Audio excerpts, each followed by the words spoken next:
जय हिंद साथियों। तो चलिए आज हम लोग देखेंगे भारत संसाधन से एमसीक्यू ऑब्जेक्टिव जो कि आपके एग्जाम में बेहतर साबित होगा। पहला प्रश्न कहता है कोयला किस प्रकार का संसाधन है। ऑप्शन ए में कहता है अनवीकरणीय, ऑप्शन बी में कहता है नवीकरणीय, ऑप्शन सी में कहता है जैव, ऑप्शन डी में कहता है अजैव। तो कोयला आपका हो जाएगा ऑप्शन ए अनवीकरणीय संसाधन। अगला प्रश्न कहता है सौर ऊर्जा किस प्रकार के संसाधन है। ऑप्शन ए में कहता है मानवकृत, ऑप्शन बी में कहता है पुनः पूर्ति योग्य, ऑप्शन सी में कहता है अजैव और ऑप्शन डी में कहता है अचक्रीय। तो इसमें आपका सही राइट आंसर हो जाएगा ऑप्शन बी पुनः पूर्ति योग्य। चलिए अगला प्रश्न देखते हैं। तीसरा प्रश्न कहता है तट रेखा से कितने किलोमीटर क्षेत्र की सीमा अपवर्जक आर्थिक क्षेत्र कहलाता है। तो इसमें आपका सही राइट आंसर हो जाएगा ऑप्शन बी 200 नैनोमीटर को ही अपवर्जक आर्थिक क्षेत्र कहलाता है। अगला प्रश्न कहता है समुद्र क्षेत्र में राजनैतिक सीमा के कितनी किलोमीटर क्षेत्र तक संपदा निहित है। यानी कि बताया जाता है कि समुद्र क्षेत्र में राजनैतिक सीमा कितना किलोमीटर क्षेत्र तक संपदा निहित है।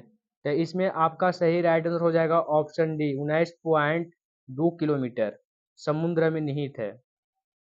अगला प्रश्न कहता है काली मृदा का दूसरा नाम क्या है। तो काली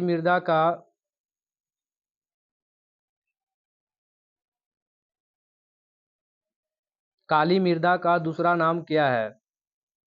ऑप्शन ए में कहता है बलुई मृदा, ऑप्शन बी में कहता है रेगुर मृदा, ऑप्शन सी में कहता है सब मृदा, ऑप्शन डी में कहता है पर्वतीय मृदा। तो काली मृदा का दूसरा नाम हो जाएगा आपका रेगुर मृदा, ऑप्शन बी राइट हो जाएगा। अगला प्रश्न देखते हैं। छठा प्रश्न कहता है सोपानी कृषि किस राज्य में प्रचलित है। सोपानी कृषि जो है इसे किस राज्य में प्रचलित है। ऑप्शन ए में कहता है बिहार, ऑप्शन बी में कहता है उत्तराखंड, ऑप्शन सी में कहता है हरियाणा, ऑप्शन डी में कहता है पंजाब। तो सोपानी कृषि आपका हो जाएगा ऑप्शन बी उत्तराखंड में प्रचलित है। अगला प्रश्न कहता है पंजाब में निम्नीकरण का मुख्य कारण क्या है। पंजाब में भूमि निम्नीकरण का मुख्य कारण क्या है। तब पंजाब में अगर खेती करना है तो हम लोग को अधिक सिंचाई करना होगा। तो ऑप्शन सी सही हो जाएगा अधिक सिंचाई। यानी पंजाब में भूमि निम्नीकरण का मुख्य कारण क्या है। तो ऑप्शन सी राइट हो जाएगा तुम्हारा अधिक सिंचाई। अगला प्रश्न कहता है कौन सी मृदा कपास के लिए उपयुक्त है। तो कौन सी मृदा कपास के लिए उपयुक्त है। ऑप्शन ए में कहता है लाल, ऑप्शन बी में कहता है जलोढ़, ऑप्शन सी में कहता है काली, ऑप्शन डी में कहता है पर्वतीय। तो इसमें आपका सही राइट आंसर हो जाएगा कपास के लिए काली मृदा। चलिए अगला प्रश्न देखते हैं। कहता है मेढक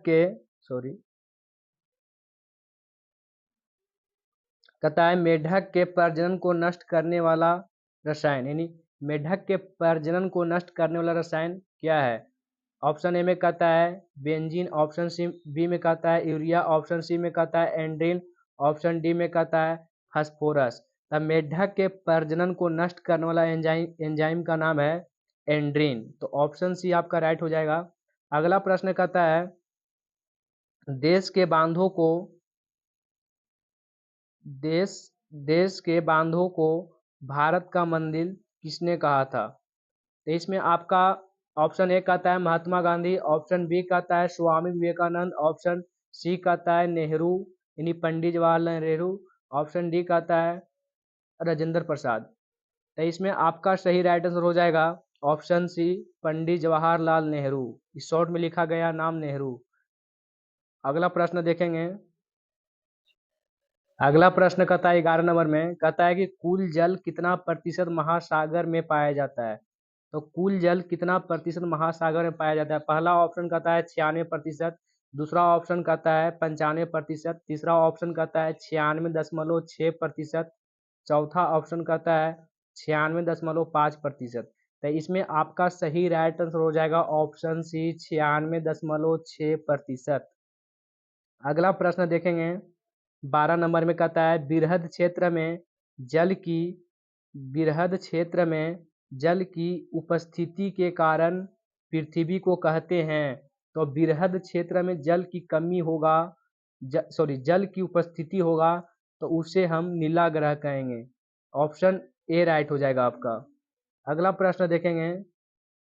अगला प्रश्न कहता है बिहार में अति जल दोहन से किस तत्व का संकेंद्रण बढ़ा है। यानी बिहार में अति जल दोहन से किस तत्व का संकेंद्रण बढ़ा है। ऑप्शन ए में कहता है फ्लोराइड, ऑप्शन बी में कहता है क्लोराइड, ऑप्शन सी में कहता है आर्सेनिक, ऑप्शन डी में कहता है लौह।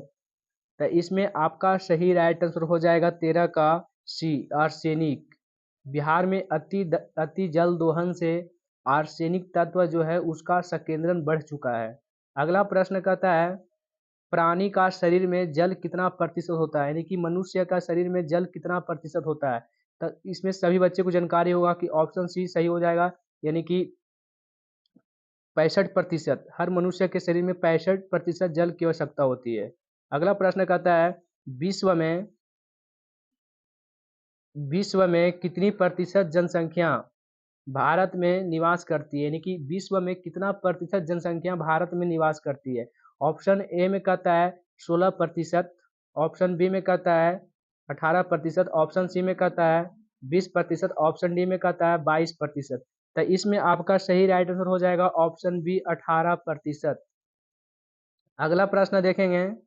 अगला प्रश्न 16 नंबर में कहता है 2001 के अनुसार कितना प्रतिशत पर वन था।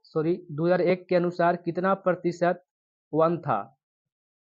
2001 की बात कर रहा है कि 2001 में कितना प्रतिशत वन था। तो इसमें आपका सही राइट आंसर हो जाएगा बी, यानी कि 19.27% 2001 में वन था। अगला प्रश्न देखेंगे 17 में कहता है बिहार में कितने प्रतिशत भाग पर वन है। यानी बिहार में कितना प्रतिशत वन है। तो इसमें ऑप्शन ए में कहता है 17%, ऑप्शन बी में कहता है 7.1%, ऑप्शन सी में कहता है 19.5%, ऑप्शन डी में कहता है 10.5%। तो इसमें आपका सही राइट आंसर हो जाएगा ऑप्शन बी 7.1%। अगला प्रश्न 18 में कहता है भारत के किस राज्य में वन का विस्तार सबसे अधिक है। ऑप्शन ए में कहता है केरल, ऑप्शन बी में कहता है कर्नाटक, ऑप्शन सी में कहता है मध्य प्रदेश, ऑप्शन डी में कहता है उत्तर प्रदेश। तो इसमें आपका सही राइट आंसर हो जाएगा 18 के सी मध्य प्रदेश। 18 के सी हो जाएगा मध्य प्रदेश, यानी कि मध्य प्रदेश में सबसे अधिक वन का विस्तार है। अगला प्रश्न कहता है 19 में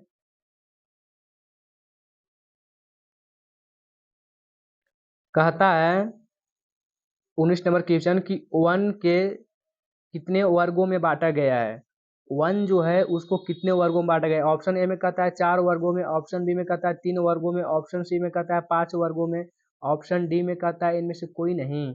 तो वन को आपको 3 वर्गों में बांटा गया। कितने वर्गों में? तो 3 वर्गों में। वन को कितने वर्गों में बांटा गया? तो 3 वर्गों में। क्वेश्चन में आएगा कि वन को कितने वर्गों में बांटा गया? तो 3 वर्गों में। ऑप्शन बी राइट हो जाएगा आपका। अगला प्रश्न 20 में देखेंगे। कहता है भारत का राष्ट्रीय पक्षी कौन है। तो ऑप्शन ए में कहता है मयूर, ऑप्शन बी में कहता है कोयल, ऑप्शन सी में कहता है कबूतर और ऑप्शन डी में कहता है हंस। तो इसमें सही राइट आंसर आपका हो जाएगा मोर। भारत के राष्ट्रीय पक्षी मोर को कहा जाता है। तो आज इतना ही रखते हैं। इसी तरह से एनसीईआरटी क्वेश्चन के लिए एनसीईआरटी प्रश्न की जानकारी लेना चाहते हैं जो कि आपके एग्जाम के लिए बहुत ही महत्वपूर्ण है।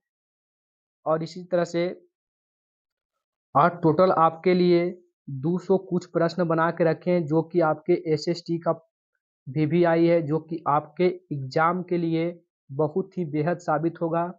और ऐसे प्रश्न जानने के लिए स्टडी ऑनलाइन क्लासेस बिहार को सब्सक्राइब कर लें। चलिए मिलते हैं अगले वीडियो में।